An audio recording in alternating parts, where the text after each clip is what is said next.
Bismillahirrahmanirrahim. Assalamualaikum warahmatullahi wabarakatuh. Waalaikumsalam. Alhamdulillahirrabbilalamin. Allahumma shalli ala sayyidina Muhammad wa ala sayyidina Muhammad. Sahabat religi yang dimuliakan Allah, pertama-tama marilah kita panjatkan puji dan syukur kehadirat Allah Subhanahu wa taala karena sampai hari ini kita masih diberikan kesehatan, nikmat kesehatan di tengah situasi pandemi. Terus kita masih diberikan kesempatan hari ini untuk berbincang-bincang, sharing tentang ilmu pengetahuan dan tentang agama.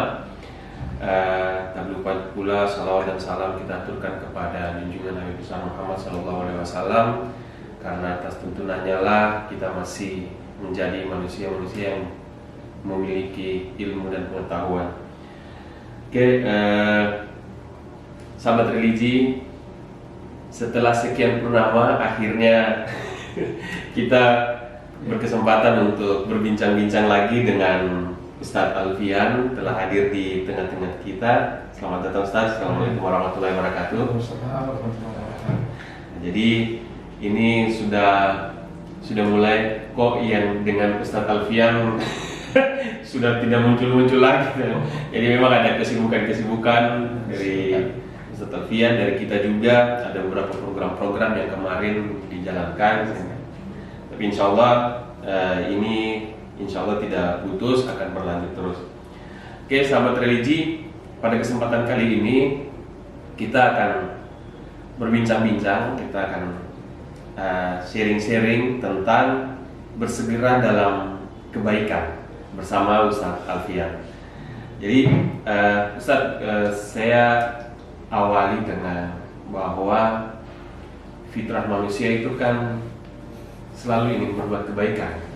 Cuma memang ada hal-hal yang menghambat, ada hal-hal yang kita lihat fenomena kali ini itu banyak, baik dari generasi muda, justru yang banyak itu sekarang fenomenanya di generasi muda itu ingin punya keinginan untuk menyebarkan kebaikan, baik pesan-pesan kebaikan atau ingin melakukan hal kebaikan.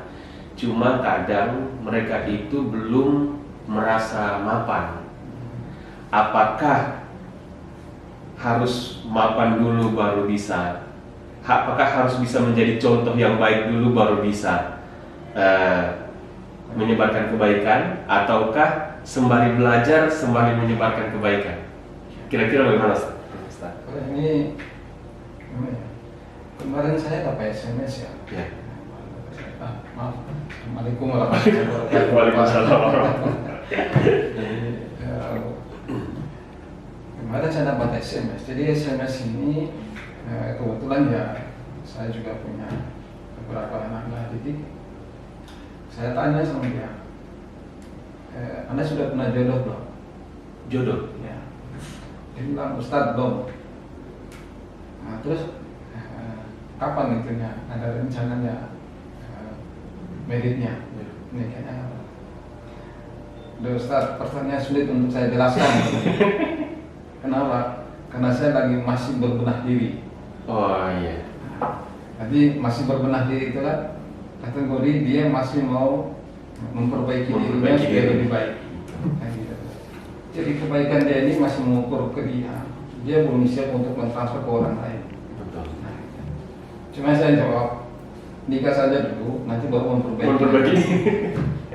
Karena kalau kita tunggu-tunggu orang sempurna kan tidak. Betul Ustaz. Saya masih yang sebagaimana kata Rasulullah SAW, faqad tazawwaju, faqad tazawwadul abdu, faqad nisbati. Jadi orang kalau menikah itu dia telah menyempurnakan setengah agamanya. Artinya sudah melakukan banyak kebaikan setelah dia menikah.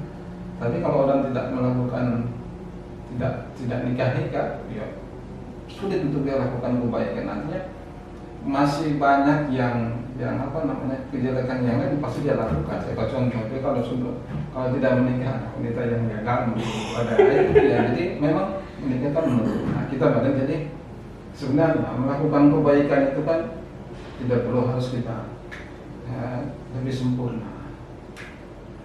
Di bola ini ada satu komunitas itu namanya komunitas Bikers Subuhan. Bikers Ya, Subuhan. jadi dia itu kumpulannya anak-anak muda. Jadi anak-anak muda itu mereka punya tujuan itu hanya satu, ngajak orang ke sholat. Tapi dia itu tukang ojek. Terus pokoknya anak-anak jalanan begitu. Yeah. Tapi mereka tidak punya apa namanya, tidak punya ketua. Oh. Jadi mereka sifatnya kayak koordinator saja begitu. Tapi rata-rata memang anak muda. Yang mereka inginkan itu adalah kebaikan sebenarnya. Itu masih aktif sama sekali? Masih aktif. Mereka kadang-kadang setiap subuh, nah itu ada ceramah-ceramah 10 sampai 15 menit. Dan saya kadang sudah diundang beberapa kali dengan teman-teman Bikers itu. Jadi itu rata-rata anak muda. Memang yang mereka mau itu mengajak anak-anak muda supaya mereka sibuk juga dalam kebaikan. Gitu. Yang tadinya yang tadinya kumpul-kumpul hanya tidak punya arti. Iya. Nah, komunitas itu supaya ambil anak-anak itu supaya kumpul-kumpul tapi punya arti. Ya. Nah, begitu tuh. Kadang juga memang butuh lingkungan juga untuk yang mendukung untuk kita berbuat kebaikan, menyebarkan kebaikan. Karena kadang kalau kita itu pun saya alami sendiri, Ustaz. Itu saya alami sendiri. Maksudnya ketika ingin berbuat kebaikan, pikiran ini belum apa-apa lagi sudah mulai sok-sok begitu gitu. Itu masih ada pikiran-pikiran itu. Nah, kira-kira bagaimana pandangan Ustaz? Ya, setan itu kan punya tugas. Kalau orang melakukan kebaikan tadi halang-halangi. Jadi itu orang bilang bisikan-bisikan setan saja. Setan itu punya tugas itu ya setiap orang melakukan kebaikan dihalangi. Dengan bahasa nanti kamu kurang inilah, kamu kurang itu lah, kamu kurang itu lah. Kalau saya prinsipnya ya namanya kebaikan tidak perlu harus kita sempurna apa. Iya. Gitu. Jadi iya, kan apalagi kalau kayak sekarang kita lihat dengan sosial media yang begitu mudah diakses dan lain-lain,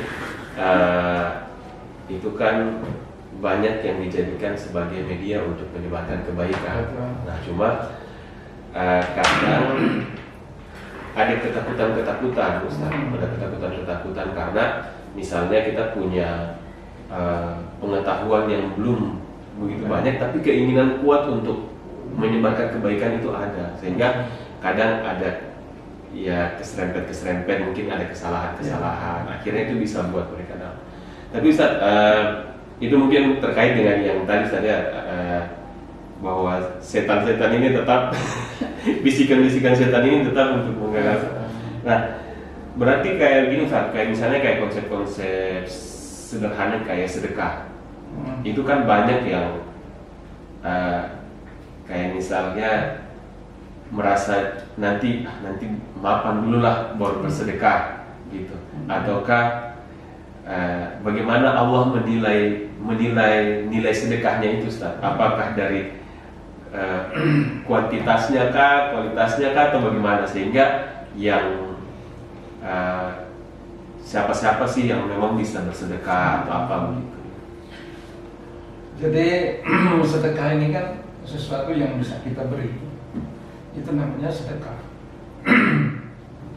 Jadi sedekah itu menurut ulama tidak dalam bentuk materi sebenarnya. Ya, saya kasih contoh. Misalnya kata Rasulullah, tabassumuka fi wajhi akhika laka sedekah. Senyum di hadapan saudaramu itu adalah sedekah. Nah, pertanyaan saya apa susah itu? Senyum di depan orang. Ya, jadi tidak susah sebenarnya kalau dipikir-pikir. Ya, kalau misalnya orang kali ente itu mau berinfak ya, itu kan sesuai dengan kemampuan. Tapi yang jelas setiap amal, kata Rasulullah, kullu ma'rufin sedekah. Setiap yang namanya kebaikan itu semuanya bernilai sedekah. Jadi dalam hadis yang lain itu kata Rasulullah dalam bentuk materi sedekah. Takutlah kalian itu pada neraka walaupun dengan hanya bersedekah 1 buah kurma. Jadi 1 buah kurma itu dia bersedekah itu bisa menyelamatkan dia dari neraka.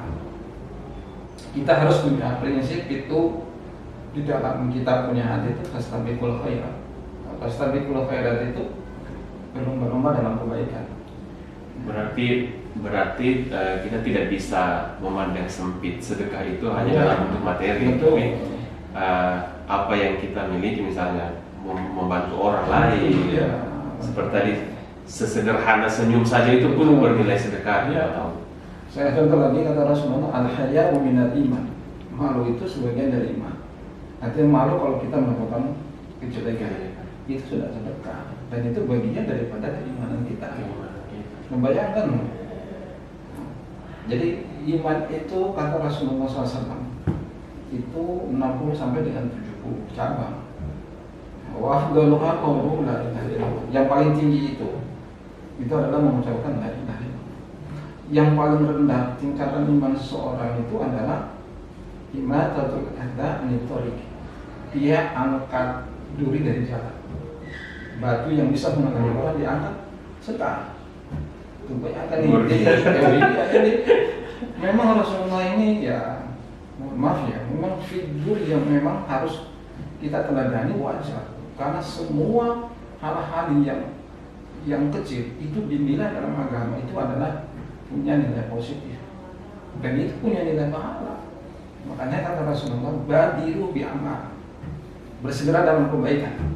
Maksudnya bersegera dalam kebaikan, selama kita itu masih bisa lakukan kebaikan, cepat-cepat sebelum mati kan dapat 7 perkara yang agak sulit untuk kita menghindar. Contoh kalau sudah sakit, sudah sakit kita tidak bisa melakukan kebaikan, namanya sakit di tempat tidur. Mau lakukan kebaikan apa? Tapi kalau kita lagi sehat, masya Allah. Jadi dalam surat Al-Baqarah 184 kalau tidak salah itu dijelaskan fastabiqul khairat, berlomba-lomba dalam kebaikan begini. Kalau berlomba ini kan siapa yang cepat dia dapat. Terus ada yang kita target, yang namanya lomba. Saya kasih contoh lomba pinang, panjat pinang. Okay. Di atas itu kan ada banyak hadiah. Banyak hadiah. Itu yang mau dia raih. Tapi dari bawah itu dia sudah bersungguh-sungguh. Sudah bersungguh-sungguh dia ini pokoknya sebentar ini kita harus dapatkan. Ada yang lain yang jatuh, tapi dia naik pulang. Dia naik lagi pulang sampai ke puncak baru diambil karena dia. Jadi menurut saya itu kita visi hidup harus kayak gitu. Apa sih yang mau kita harapkan dari kita punya hidup ini? Itu mau kita atur dia, kalau bahasa kerennya mau kita desain dia kayak apa? Gitu. Ada hadiah apa yang harus kita capai nanti? Kan kita melakukan kebaikan, ya itu karena ada Allah dan hari akhir. Kan begitu. Kita lakukan kebaikan, karena memang ada Allah yang akan menilai saya. Nah, terus kenapa juga kita melakukan hari akhir yang akan nanti bisa tertolong dengan kita punya amal kebaikan itu. Nah, itu. Jadi berlomba-lomba itu dengan maksud itu. Apalagi berlomba-lomba bersegerakan ini kan kita belum tahu usia kita ini batas usia ini sampai kapan, Ustaz? Pokoknya kita tidak boleh simpulkan usia kita itu 60 tidak boleh. Betul. Besok kalau orang yang cerdas itu kan dia berpikir besok ini belum tentu saya dipanjangkan umurnya. Hari ini saya harus selesaikan semua kebaikan-kebaikan. Betul. Itu saya pernah dengar juga, Ustaz. Jadi berpikirlah bahwa besok itu kita mati, sehingga apa yang kita lakukan hari ini itu selalu yang bernilai. Iya, begitu. Jadi saya kira tidak orang yang melakukan kebaikan itu ada buah yang dia dapatkan. Di dalam surah Al-Imran itu dijelaskan wasari'u ila maghfiratin min rabbikum wa jannah. Wasari'u, cepat-cepatlah menuju pengampunan Tuhan, maksudnya menuju pengampunan Allah, dan wajana dan surga. Wajanatin arduhas samawati wal ardh, yang luasnya surga itu meliputi langit dan bumi. Wa'iddat lil muttaqin, itu diperuntukkan untuk orang-orang yang bertakwa. Jadi surga itu diperuntukkan orang-orang. Nah, orang yang tadi wasari'u, yang bersegera dalam kebaikan itu dia mendapat dua. Satu, maghfirahnya Allah, ampunan. Iya toh? Iya. Nah, kemudian yang kedua dia mendapatkan surganya. Nah, kenapa kok bisa orang melakukan kebaikan itu diampuni dosa? Saya contoh. Berapa pekan yang lalu itu kan sudah pernah dijelaskan tentang bagaimana manfaatnya ilmu. Orang yang cari-cari ilmu. Yeah. Jadi dalam hadis itu dijelaskan innallaha wa malaikatahu wa ahlus samawati wal ardh wa hatta khudti fil bahri hatta namlati fi juhriha yu'allimun nasal khair yusalluna mu'allimin nasal khair. Allah, malaikat, penduduk langit, penduduk bumi, terus semut di dalam lubangnya, terus ikan di laut, liyusalluna mu'allimin nasal khair. Mereka itu semuanya memberikan sholawat kepada orang-orang yang mengajarkan kebaikan. Jadi selama kita itu mengajarkan kebaikan atau melakukan kebaikan, masih ada yang akan mendoakan kita. Bukan hanya kita sendiri, bukan. Setiap kita melakukan kebaikan, ada makhluk Allah yang lain akan berdoa kepada kita. Kalau dalam hadis yang lain itu liyustaghfiruna, mereka itu meminta ampun kepada Allah atas orang itu yang melakukan kebaikan. Jadi kalau dia bersedekah, dia bilang ini pokoknya betanya lillahi ta'ala, ya toh. Ini satu kebaikan yang insya Allah nanti besok-besok bisa kita ambil akal. Misalnya hadiah itu sudah dia tanam, itu kebaikan. Jadi satu ampunan tidak dapat, surganya Allah. Jadi kan namanya kebaikan itu energi positif. Namanya kebaikan, orang kalau melakukan kebaikan itu hatinya itu jadi lapang. Jadi satu kisah begini. Ada salah satu, ya pokoknya masih dibilang saya punya siswa gitu. Namanya Akhir, saya tidak. Jadi suatu ketika dia datang, dia dari Buddha pergi ke Tututolo ceritanya. Terus di tengah jalan ada pohon yang tumbang. Lalu ada orang sensor kayu.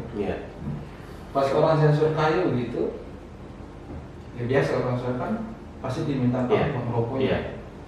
Pas kebetulan ini teman ini Akhir ini, uang yang di dalam kantong di dalam ini cuma 50.000. Karena dia maksudnya 50.000, nanti uang bensin dari total balik ke pas. Dan dia pakai motor agak besar. Dia bilang kalau beta kasih habis, saya bisa pulang lagi dari Tututolo ke Bulan. Kalau beta sing kasih bagaimana? Dia pikir-pikir gimana dia harus mengambil sikap. Gitu. Akhirnya dia cabut 50.000 itu, dia kasih semuanya. Pas dia kasih itu dia hatinya plong. Dia bilang tanpa ada rasa beban, karena di saat itu semua itu kebaikan kayak dia sudah serahkan semuanya kepada beberapa orang.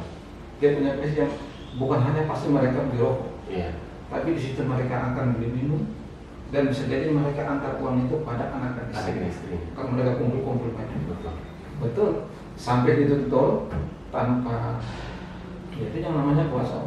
Malah bukan 50.000, 500.000 dia dapat, diganti sama Allah. Dan dia tidak bayangkan itu, karena kedepannya itu Allah ngatur dia kayak gimana tidak bayang. Dia pulang dengan 500.000. Kalau bapaknya kalau cerita nilainya silaturahmi. Silaturahmi. Ya tadi kan tadi wa ma tunfiqu min syai'in fa huwa yukhlifu. Barang siapa yang menginfakkan sebagai nafkah, Allah itu melipat gandakan hartanya itu. Melipat gandakan itu kan besok-besok itu masih lebih banyak yang harus kita dapatkan. Saya bacakan satu hadis ini ya. Jadi di dalam hadis ini dijelaskan dari Jabir radhiyallahu anhu qala rajulun lin Nabi sallallahu alaihi wasallam. Ada seorang laki-laki dia datang kepada Nabi sallallahu alaihi wasallam. Lalu dia mengatakan, "Ya Rasulullah, ayyus shadaqah a'zamu ajran?" Sedekah apa yang paling bagus mungkin? Yang paling besar. Ini bukan masalah pahalanya.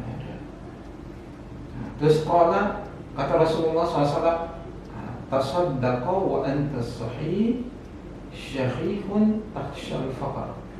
Engkau bersedekah dalam keadaan sehat, lalu engkau bersedekah itu karena takut fakirnya. Gini. jangan kalau mau sakit baru sedekah. Sedekah. Gitu maksudnya. Iya. Nah itu jadi wa antas sahih, bersedekah itu dalam keadaan sehat itu lebih bagus. Jadi pada nanti mau sakit baru bersedekah. Lah begitu caranya. Karena kan kadang manusia ini dalam kondisi terpuruk baru sudah itu yang kedua syahihun tahsal faqat. Kita itu bersedekah pas dalam waktu keadaan gimana? Kalau bahasa orang Maluku bilang sekakar begitu. Kikir. Jadi pas mau pikir. Kan kalau dia mau kasih pas bilang sayang itu kan ada perasaan kikirnya. Iya. Tapi kalau dia paksakan kasih itulah yang paling besar. A'udzamu darajat itu yang pahalanya paling besar. Memang orang yang sakit terus dia sedekah bisa. Iya. Tapi pahalanya kurang dengan orang yang lagi sehat. Nah, dia tertarik ya sama itu Ustaz. Yang tadi Ustaz sampaikan misalnya setiap saya kurang tahu ya kalau ini, tapi setiap kadang kalau kita mau sedekah itu kan ada yang ada kayak bisikan kasih tidak gitu. Terus kita paksakan kasih, tapi tapi kadang kita masih setelah memberi itu kita masih memikirkan hal-hal itu. Begitu. Tadi kasih saya gitu. Maksudnya dari segi keikhlasannya itu bagaimana Ustaz? Ya, pokoknya terus saya lanjut terus. Iya. Ini wajah mulubina baru takut kurang harta kekayaannya. Nah, jadi satu bersedekah dalam keadaan sehat bagus. Sudah itu dalam keadaan dia lagi dia. Sudah itu takut kalau harta kekayaannya itu dia harus lewati itu. Maka itulah yang disebut dengan sedekah yang paling besar. Orang melakukan kebaikan cuma dua ukurannya. Satu, ikhlas. Yang kedua, sesuai dengan tuntunan Nabi. Ya, ikhlas itu kan gini. Bahasa ikhlas itu orang itu mendapat rahmat atau orang itu mendapat celaan. Kondisi hatinya sama. Bisa dipahami? Bisa. Nah, ini orang ini mendapat hinaan. Dia punya hatinya tetap tidak goyah. Karena dia anggap itu adalah cobaan. Terus orang ini mendapat rahmat, kondisi hatinya juga sama. Dia mengatakan rahmat ini sebagai saya punya cobaan. Gitu. Itulah yang dimaksud kondisi hati. Jadi jangan kita menganggap rahmat itu tidak cobaan, ya cobaan. Nama auladukum amwalukum fitnah. Sesungguhnya hartamu, anak-anakmu itu adalah cobaan. Nah, kalau misalnya saya mendapat rezeki hari ini, mendapat harta kekayaan yang tidak sama dengan orang lain, hati-hati, itu memang rahmat, tapi itu adalah cobaan. Tapi kondisi hatinya jadi sama. Orang ikhlas itu begitu kondisinya. Saya ingat sekali Rasulullah SAW walaupun menyebarkan Islam itu kan pokoknya dihina, begitu. Pokoknya dilempar dengan tapi hati Rasulullah itu seimbang. Dia konsisten begitu. Jadi kadang kan saya pikir tingkat keikhlasan itu sudah tidak memikirkan hal-hal begitu lagi. Harus begitu. Cuma kadang kita pikir ini, ya manusiawi lah kalau masih gitu. Yang penting sudah dikasih begitu. Jadi kan perasaan kikir, takut harta kita berkurang itu manusiawi. Nah, tapi dia melewati itu karena persoalannya ada yang mau dia capai, yaitu ini ada Allah hari akhir. Itu yang berarti ini yang berkaitan dengan yang poin kedua tadi itu. Jadi memang ya saya kira gini, kita punya hidup ini mau bagus, itu harus hidup harus punya target gitu ya. Target yang menyangkut dengan hubungan kita dengan Allah. Target kita dengan dunia jangan berbilang lah. Kita lagi hidupnya di dunia. Nah, tapi coba manfaatkan semua yang kita miliki, begitu. Itu ada juga untuk kepentingan Allah dan Rasulnya. Kita punya keahlian nih, manfaatkan untuk kepentingan Allah dan Rasulnya. Terus ya, kita punya profesinya apa, manfaatkan untuk kepentingan Allah dan Rasulnya. Itu yang kemudian nanti menghadiahkan nanti itu adalah surganya Allah itu. Insyaallah. Coba kita bisa bayangkan, kita ini misalnya seorang arsitek misalnya. Nah, seorang arsitek terus tiba-tiba ada juga yang mau mau bangun pesantren. Nah, sudah nanti saya yang gambar, saya punya itu, tidak usah dibayar. Nah, itu namanya. Ya kalau untuk pembangunan ini ya itu kan itu hadiah dari saya punya apa namanya, punya keahlian dan memang harus dihargai. Nah, tapi terkadang juga yang kalian ngomong saat ini itu kan urusan coba disempatkan keahlian itu untuk kepentingan Allah dan Rasul itu ya. Oke Ustaz, tadi Ustaz sudah singgung sedikit tentang kenapa harus bersegera. Cuma mungkin bisa diulang atau bisa ditekankan lagi gitu. Jadi kenapa dalam hal kebaikan itu kita harus bersegera? Apakah dengan yang kita punya saat ini bukan hanya materi dan lain-lain, tapi kita juga harus belajar bagaimana berbuat kebaikan, segera berbuat kebaikan dalam hal-hal kecil sekalipun. Jadi begini sih ya, jadi bersegera dalam kebaikan itu maksudnya jangan ditunggu-tunggu ya, jangan ditunggu-tunggu. Yang kedua, Anda punya perasaan itu mau bersungguh-sungguh dan mau merubah. Sulit kalau orang itu tidak akan merubah, dia punya pola pikirnya, mindsetnya ada gitu, dan perbuatannya kalau tidak mengerti sulit untuk melakukan kebaikan. Jadi kebaikan itu kan banyak cabangnya, sudah saya jelaskan tadi. Tapi usahakan kebaikan itu selama kita itu masih bisa kita lakukan hari ini, jangan ditunda. Saya contoh lah, misalnya gini, ada perasaan mungkin ibadah yang besar itu misalnya sholat. Oke? Nah sudah itu dia mengatakan sholat, kok dia nanti saja dulu lah, nanti besok masih ada. Padahal itu amalan yang setelah sholat itu ya dia harus melakukan ba'diyah, terus qobliyah. Ini yang kadang-kadang saya lihat orang juga tidak serius dengan masalah itu. Ternyata yang sholat sunnah itu akan menyempurnakan kita punya sholat wajib. Mereka menganggap itu kategori sunnah, gitu kan? Nah, jadi mereka masih menganggap remeh kebaikan-kebaikannya. Dia lagi misalnya dia datang di jalan, kebetulan dia lihat ada satu buah batu yang menghalangi jalan, langsung dia jangan dia menunggu orang harus angkat. Dia datang ke masjid, ada sampah, dia datang dan dia ambil sampah itu, misalnya makanan sekian anak itu kan biasanya dari mana? Dia lihat, tapi dia tidak mau angkat, cuma diangkat kebaikan. Dan atau sapu, dia lihat masih kotor, ambillah sapu. Makanya saya pernah ada beberapa tausiah atau teman-teman itu katanya di Turki itu hampir tidak ada yang namanya merapot. Kenapa? Karena di sana siapa yang datang juga dia ada kasih bersih. Mungkin orang berlomba-lomba begitu. Karena mereka punya konsep kebaikan dia pernah jelas. Kalau kita masih itu kan tugasnya merapot. Ujung-ujungnya merapot sendiri pandang marah. Kan dia datang ke masjid apa? Ya coba kalau dia ambil itu kan. Iya. Disitulah misalnya kita tidak justru di mana di situ ada peluang kebaikan, justru kita harus menyegerakan diri. Jadi kemarin itu ada yang sempat viral, itu yang anak seorang. Jadi ada orang yang bangun masjid, gitu. Anaknya itu dengan ikhlas itu merapihkan sendal-sendal jamaah-jamaahnya. Jadi orang kira ini anak-anak biasa, padahal anak yang orang tuanya lah yang membangun masjid itu. Itu luar biasa. Bahkan hal-hal kecil itu yang kadang betul saya melihat sebagai nilai-nilai kebaikan yang justru nilainya justru lebih besar. Betul.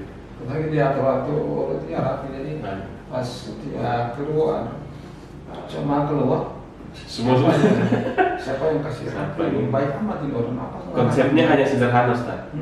Melayani tamu Allah. Iya, itu luar biasa. Oke, Ustaz, sebelum mengakhiri ini mungkin ada pesan buat sahabat religi, khususnya buat, saya pikir mungkin untuk bersegera dalam kebaikan ini yang paling banyak menghadapi hal seperti ini adalah anak-anak muda. Itu anak muda karena masih belum masa mapan dan lain-lain. Mungkin masih banyak yang pemahaman tentang berbuat kebaikan itu masih dalam skop yang lebih kecil gitu. Makanya mungkin ada pesan-pesan dari Ustadz kepada sahabat-sahabat religi. Silakan. Baik, saya kira hanya ada dua yang perlu saya sampaikan supaya kita ini bisa punya semangat dan motivasi untuk melakukan kebaikan. Satu, harus niat di dalam hati, harus ikhlas. Oke, melakukan kebaikan bukan usulnya itu adalah ibadah.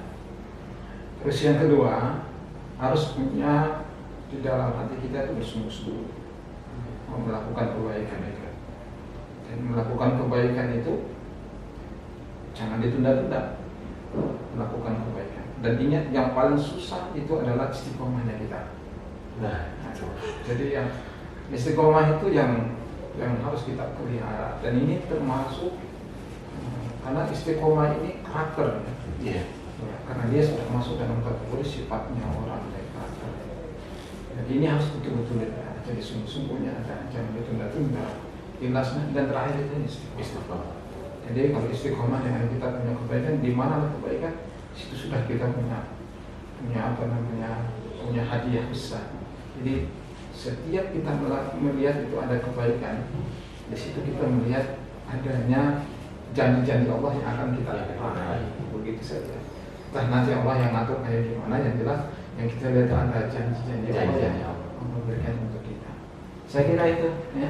Terima kasih banyak Ustadz. Jadi buat sahabat-sahabat religi, berbuat kebaikan tidak perlu mapan dulu. Berbuat kebaikan skopnya tidak sesempit apa yang kita pikirkan, tapi seperti contoh tadi memindahkan batu dari jalan saja, Ya. itu sudah punya nilai ibadah di mata Allah Subhanahu Wa Taala. Dan mungkin itu saja sahabat religi bincang-bincang kita hari ini. Terima kasih banyak Ustadz Alfian. Nanti kita bertemu lagi di bincang-bincang selanjutnya. Semoga apa yang kita sharing hari ini, apa yang disampaikan hari ini itu bisa mempunyai nilai, bisa membuat kita menjadi manusia, menjadi insan yang lebih baik. Terima kasih. Assalamualaikum warahmatullahi wabarakatuh. Waalaikumsalam. Oke.